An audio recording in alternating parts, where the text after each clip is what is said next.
Good evening and welcome to Inside Government for the fall 2018 semester here at Cayuga Community College, a show brought to you on Spectrum, Verizon Fios, and the Auburn Regional Media Access, as well as the college's radio station 89.1. I'm your host, Guy Cosentino. At the end of next month, Cayuga County will see a transition in the Sheriff's Department, the first change in that office in 12 years. Elected in 2006, then former New York State Trooper David Gould took the reins over a department that had had 3 sheriffs in about 5 years. Sheriff Gould brought stability to the office that has a staff of about 170 that includes road patrols, county jail, a civil division, boat patrols, and much more as well. For those who have worked with the sheriff over the last dozen years, one thing was noticeable, other than he seemed to be at every public event. It was that he took a holistic view to his office and thought that the community, especially its human services organizations, needed to play a bigger role in the work of his department. He also made it a point not just to send a representative of his department to sit on boards, but sat on boards himself over 2 dozen.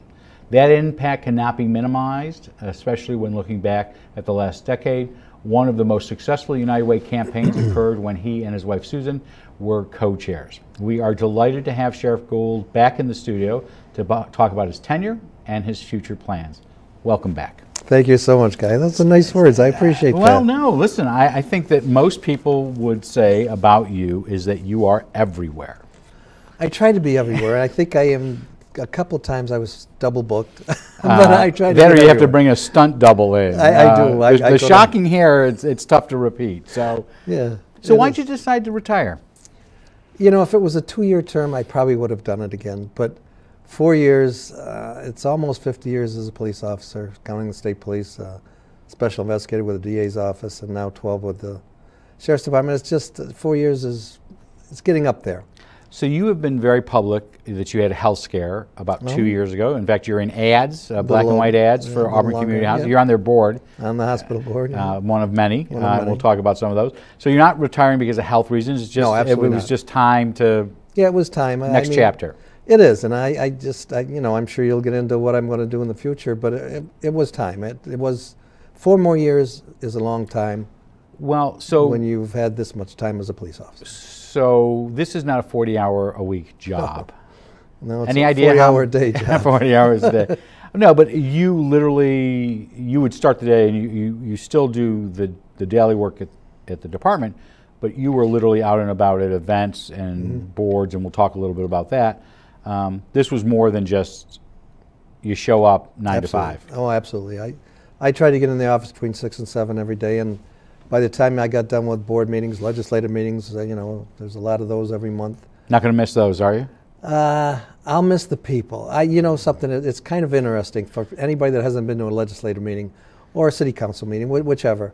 They should actually go and listen and see the interactions of the different legislators, the different political parties. It's kind of interesting. It does get old some nights, but there's something new every night. Well, you're going to become a retiree, which I'm trying to get my mind and my head around that. You could always run for the county legislature. Well, I've said that for years that I wanted to do that when I retire. But Paul Pinckney is my legislator. He represents my township. He just got elected last year, so he has 3 more years. What happens in 3 more years, I don't know. But I've always wanted to be a legislator. And I asked that because 4 years ago you were talked about to run against Dan Maffei, a seat eventually that went to John Katko. Right. But you had been, have you thought about other offices? But you know, I was offered Senator Zolio's seat. They wanted me to run for that too. But things happen for a reason. I decided not to do that, and I'm so glad Pam Helming is just an outstanding senator. She is so great. And of course, you can't get any better than John Katko as far as I'm concerned. He's done so much for his constituents, for this country. So things happen for a reason. They both ran, they both won, and I'm very, very glad of that. They're outstanding friends and outstanding politicians and outstanding people. What's been your greatest success at the department? I think morale, I'm hoping morale. I think I brought respect to the office, and that was one of the things I ran on. I've always, I was born and brought up treating people respectfully. That's the most important word in my English language is respect. So I hope I brought respect to the department.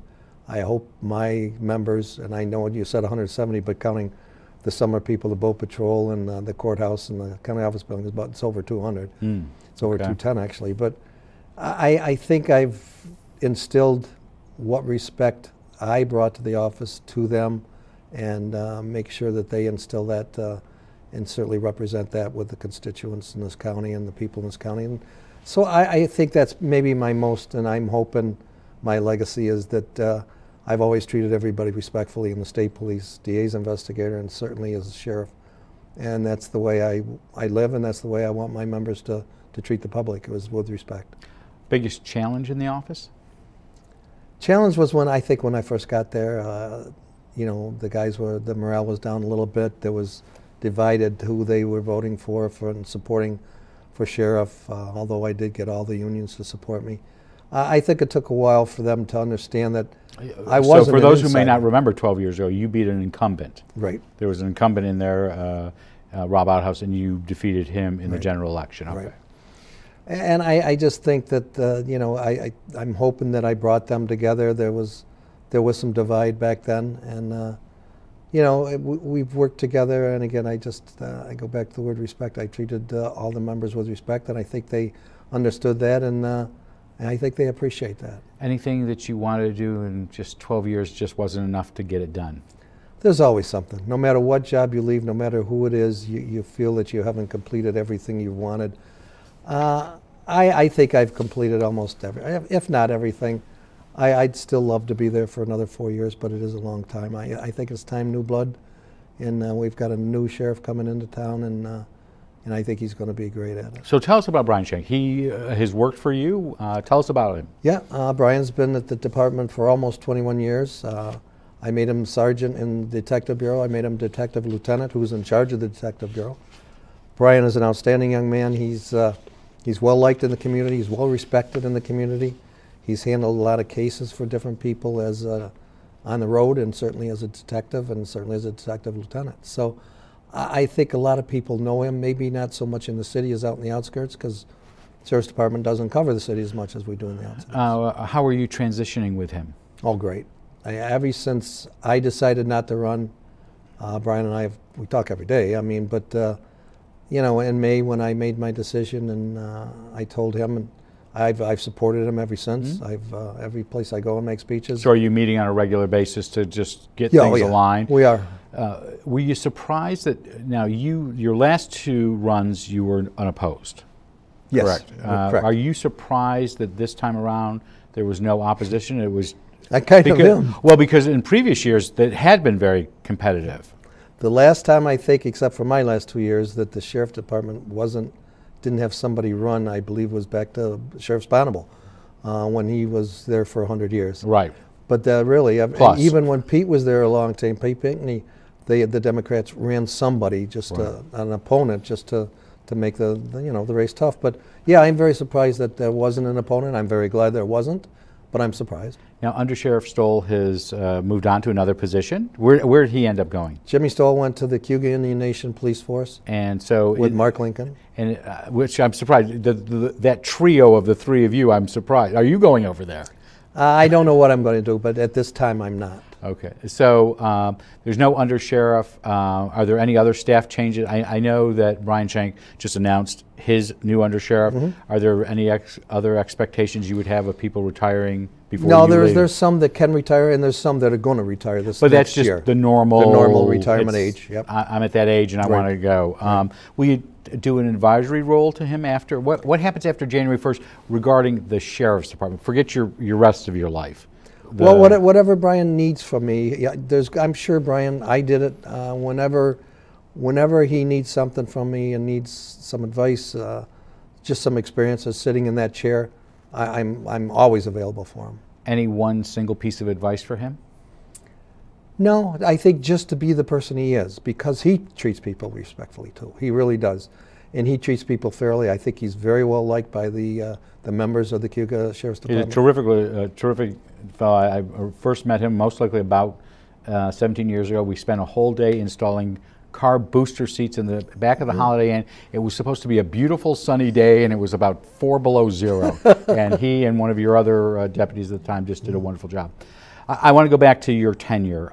You didn't mention it, but one success that people might say that you had was that you brought your department, the New York State Troopers and the Auburn Police Department, to the table talking to each other, which was not always the case. Mm-hmm. There were some heavy turf issues prior to that. There always has been in any state probably, but in New York State, there has always been that competition between the state police and the sheriff's department, because we don't work in the cities, we work in the outskirts. Mm-hmm. But there's always been that competition, you know, can we beat somebody to an accident, can call. That's different now. I mean, I was a trooper for 35 years, and I knew the insides and outs of being a state trooper, and I had the friendship of knowing all the troopers in the area, plus the leadership, plus the major, plus the superintendent of state police. So I knew everybody from Albany right down to Canandaigua to Auburn. So yeah, there was a cooperation that we forged when I became sheriff, and it's still there now. Brian gets along very good with the troopers, and we get along very good with the chief and the assistant chief at Auburn PD. We do sit down every other month, and we meet, and we talk, and talk about cases. And that's what I'm talking about. Yeah. You're having a dialogue on a regular Absolutely. basis. Toughest part of the job? Is probably the political part. You know, it's not tough, but it's different. In the troopers, we couldn't be political. That's just the way it was. Mm-hmm. So that was the learning experience for me, the learning curve. But that is probably the toughest thing, is making sure you get what you need for your department. Yeah, and that's every department head in the county, not just the sheriff's department. Every department head has to fight for their budgets and their personnel, and that's probably the toughest part. And equal with that is the jail. The road patrol kind of handles itself. I mean, it's all, you know, arrests and everything else, but the jail is very tough. We could have over 214 inmates in there, and federal inmates, and right down to locals. So let's talk about the jail for a second. Mm-hmm. The jail comes under your purview. How many cells do you have? 214. And so how big a staff goes with that? We have almost 100 correction officers, including supervisors. And these are not, you just indicated, all those beds are not taken by locals who might be on. Right. It depends on how many locals we have in there. Whatever. But you get a lot of federal prisoners. We do have a lot of federal. We've had 74 federal prisoners in there at one time. And are those federal prisoners that are in transit, or are they staying there for a given period of time? It depends. We've had federal inmates in there for years. You have? Yes. Okay. Yeah. And then they could come in one day and just wait for a trial somewhere and then head for another jail. So I would say that other than, we'll get to opioids and other things mm-hmm. that you've worked on specific issues, I would say the county jail sometimes tends to be your biggest challenge. It is the biggest challenge. It's not. Why? It's not just because you have inmates in there that are sentenced, sometimes sentenced up to a year. That's all they can stay is if they're sentenced, except for federal inmates. They're not sentenced at all. They're in transient most of the time, but they can be at a long transient. So it's just tough. It's just you have some people in there that are not good people, and you have some people in there that made a mistake and actually probably shouldn't be there. And there's a whole ton of regulation that goes along. Oh, there's state regulation, federal, because we have federal inmates. We have to go work with the U.S. Marshals and certainly the U.S. attorneys. And it would not pay the county not to house federal prisoners in the future, correct? We get $100 a day for each federal inmate. This county does. And that covers. That's a big budget chunk. That's a lot of money.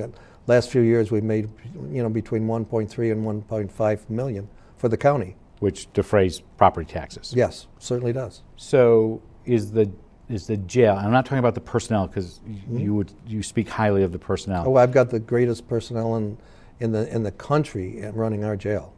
But is the jail a net plus for the county or a net negative? It depends on it depends on the overtime. It depends on a lot of variables. So we have boarded in from other counties where other counties are full and don't have room. They send them to us. We've had Cortland, Oswego County, Wayne County.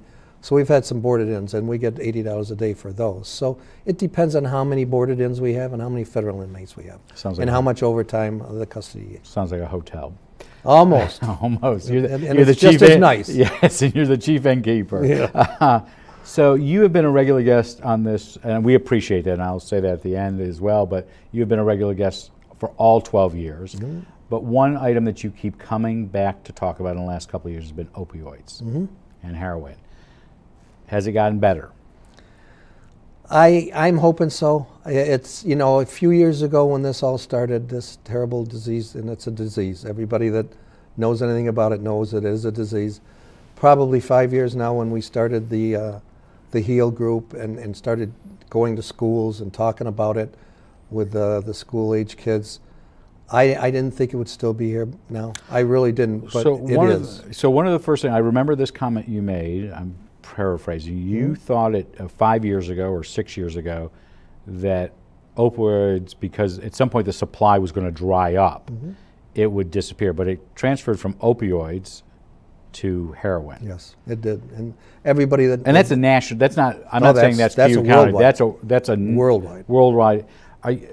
Was everybody caught off guard by that? Oh, I absolutely believe so. It was all started with, a lot of it started with pain medicine, that legally prescribed pain medicine for any kind of sports injuries, any kind of illnesses that there was a lot of pain with. You know, the doctors prescribed medicine, and just it was overprescribed at the time. And you have a drop box that people can anonymously drop. And 24 hours it doesn't matter if it's Leslie Stahl. I watched her report the other night. Everyone says get rid of those medicines out of your cupboards. Oh, absolutely. Have you seen? And I know you're on the hospital board. I'm not saying the hospital we connect to this, but do you think one of the issues was physicians, again nationwide, not just Cayuga County or Central New York, were over-prescribing opioids? Well, at the time, I believe they were. And do you think again, they still are? No, absolutely. I don't believe they are. They've reduced that? Laws have changed, for one thing. Okay. The amount that they can prescribe has changed. The amount of time that they can prescribe it for has changed. And we have some great physicians in this community, absolutely outstanding.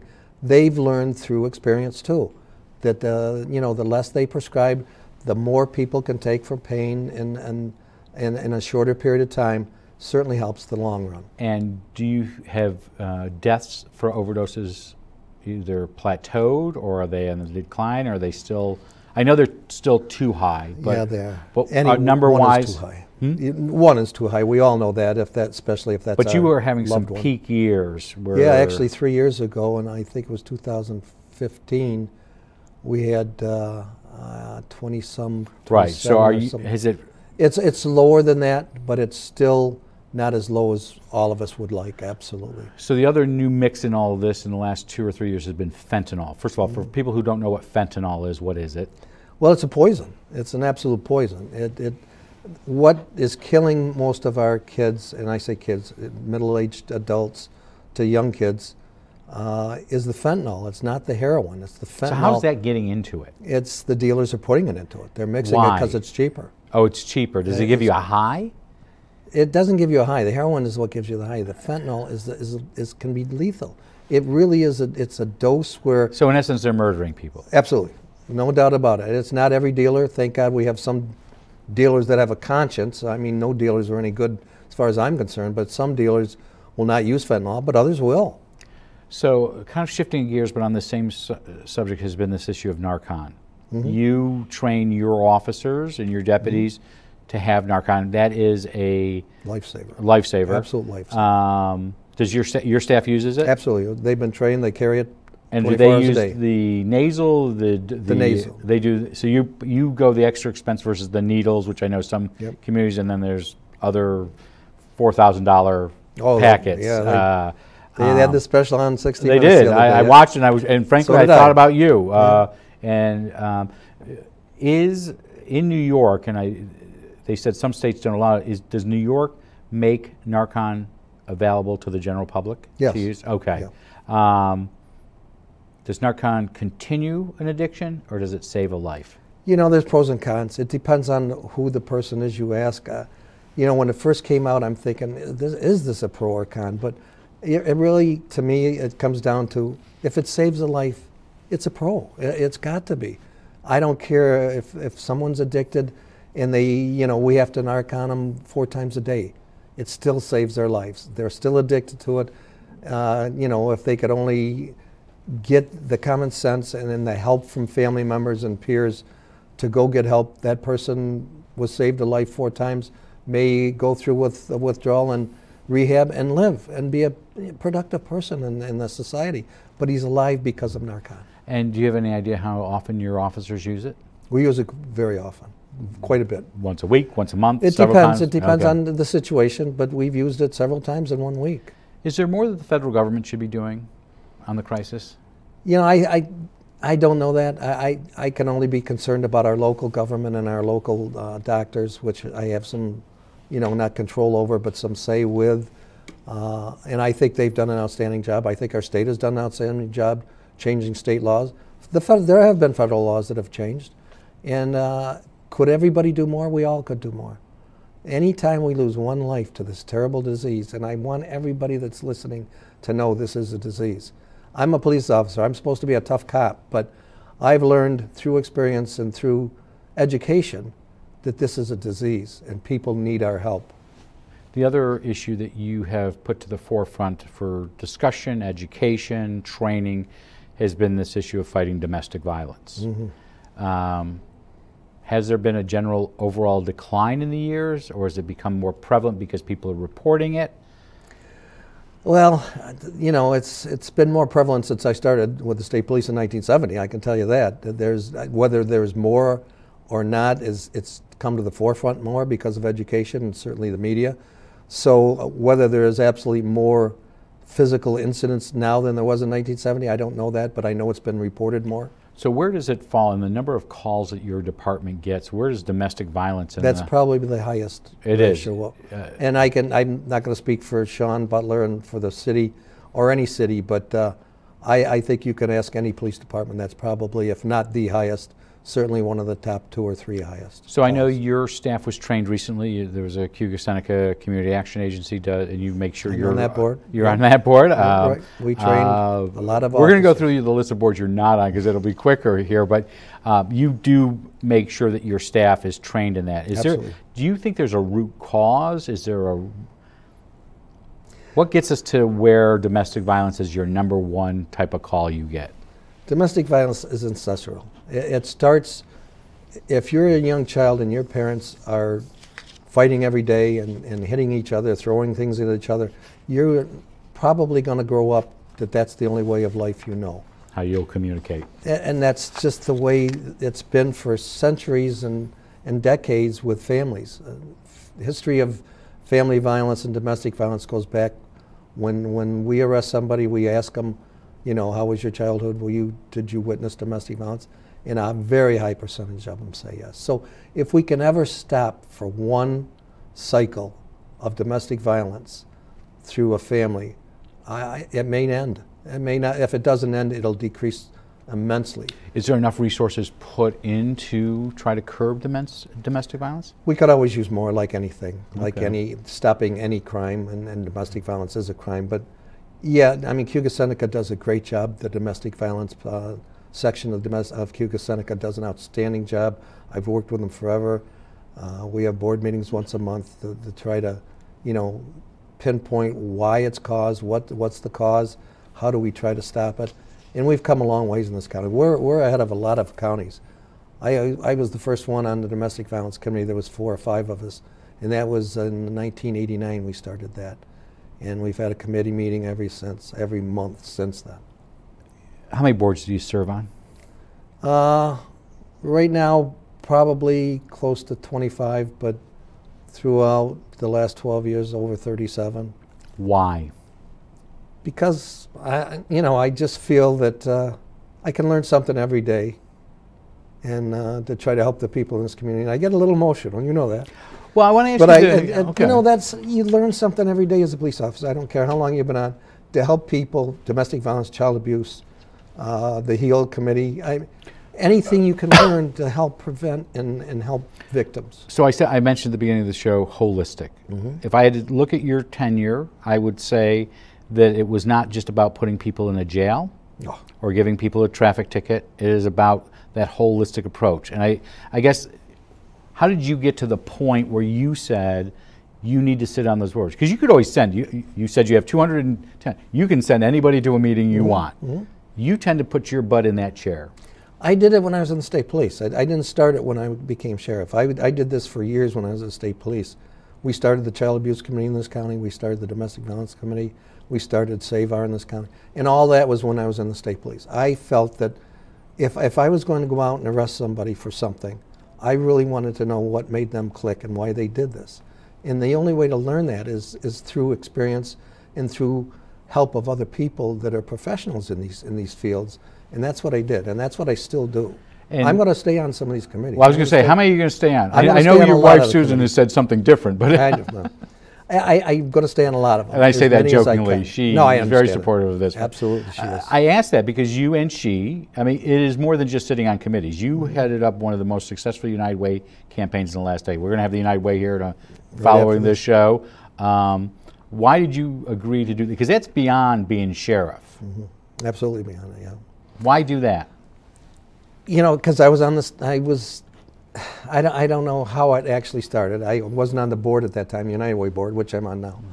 But I just became, they asked me, I became interested. I've seen the United Way, you know, presentations before, and I really wanted to help this community and the people that the United Way helps. At that time when I ran, there's 23 agencies now. There was 30-some agencies, 40-some programs. Now it's 23 with 32 programs, I believe it is. So I really wanted to be able to help people that needed the help. And the United Way helps every one of these agencies and so many people that's why Sue and I volunteered. And we went to 103 presentations. I went to every one personally.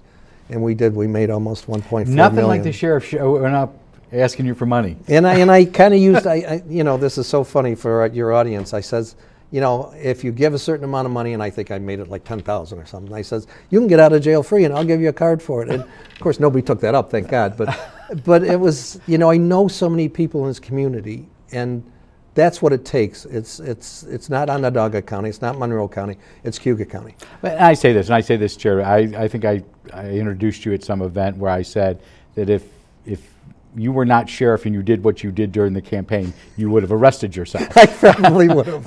But it was good because you, I mean, in a positive way, you raised money because you believed in that. Yeah. So some boards you're on, are you on, of those 20 boards you're on, are some by title, or are they mostly because you said, I believe in the mission? Just actually one by title. Okay. And that's Cayuga-Seneca Community Action Agency. So Brian will be sitting on that board. So do you figure that some of these boards you'll still continue Absolutely. On and you'll make that decision? So Absolutely. What do you do after January? I cannot envision you January 2nd. You know something, I can't either. I've been asked I'm sure that's to the do a most lot of things, and it's been offered some great jobs, and I've not accepted anything yet. It hasn't sunk in, to be honest with you. Do you plan to travel? No, I'm not a traveler. You're not a vacation guy. The one vacation you took, you ended up in the hospital. Yeah, that was a long time ago, and I haven't taken a vacation day, and I can't remember how long. But I just don't know what I'm going to do. It hasn't sunk in. It's been so busy. I just want to concentrate on the next 42 days. So last 3 questions. Mm-hmm. What will you miss most? The comradeship. You know, it's like when I got out of the Army. Like when I got out of the state police, you get so attached to the people that you work with because it is semi-military. You become so close. It's a second family. I will miss all the guys and the gals out there. I really will. Least? You know, I don't have a least. You know, that maybe sound crazy to you and to your audience. That's the sign of a happy man. But I don't have a least. I've enjoyed the heck out of this, and I don't have a least. You know, even the political part is sometimes when it's confusing and, you know, upsetting, I'll miss that too. There's not a least. So I have always let you, at the end of the United Way campaign, make a pitch of making for the campaign. I'm going to not have you do that. Okay. What would you tell the public today about your 12 years? I'm going to let you finish it with that. That's the last question. You know, I guess it's the honor that I had to be elected the first year, because it was a tough race. And to know that this is Cayuga County, as I said a minute ago. This is, you know, who you know in this county. This is not a big, huge county. I worked in this county for 35 years in the state police. I've lived in this county my whole life. I'll die in this county. It's my home. So I think I ran more on, you know, I certainly had the credits to run, but I ran because I knew everybody, and I think that's why I got elected. And I've loved every minute of being the sheriff. Sheriff is the chief law enforcement officer of every county in New York State. So that's an honor for me to have been elected by all of you out there, and I will miss that part of it. I'll miss being a police officer if I don't continue there somewhere. But that's what I'll miss. I'll miss the you know, the friendship, the comradeship that we have at the Sheriff's Department, and certainly all the men and women that work so hard, whether they're sworn members, civilians. It's just, there's so many great people. We are so lucky in this community to have the members of the Cayuga County Sheriff's Department. So please feel that we're honored and lucky. And we were lucky to have you here as a guest for the last 12 years. We want to thank our guest, thank you, Cayuga County Sheriff David Gould, who has been a regular guest over the last 12 years. I'm sure he'll be back in some capacity on some board. But we want to thank him for helping and being part of this program and helping the students as they get their education. And we thank him for all of that service, and we also want to wish you good luck in whatever the next chapter of your life is, and we look forward to hearing about that. We'll be back in a moment. As we've said, we'll be on the front page. We'll have the co-chairs of this year's Cayuga County United Way campaign to talk about the campaign. Quick programming note, this show will not be shown on Thursday, Thanksgiving, but will be rebroadcast next Tuesday, as well as the interview we had hoped to bring with Hospice of the Finger Lakes last week, but we had some technical difficulties. Next week on Inside Government, we'll have an interview with Senator John DeFrancisco, who is also retiring at the end of the year, as well as Auburn Superintendent of Schools Jeff Parazola, discussing the proposed capital bond referendum scheduled for January 8th here in the city of Auburn. A final note, we'll have our last show next Thursday, November 29th on Thursday. It will be with Santa Claus, so tune in. Before we go, we do want to let you know that you can send us your questions for our guests on Inside Government or Beyond the Front Page to COZGUYTHO@AOL.com or Inside Government, 141 Dunning Avenue, Auburn, New York, 13021. Especially send those questions for Santa. I'm Guy Cosentino for Cayuga Community College. We thank you for watching. We hope you'll stick around for Beyond the Front Page and the Cayuga County United Way.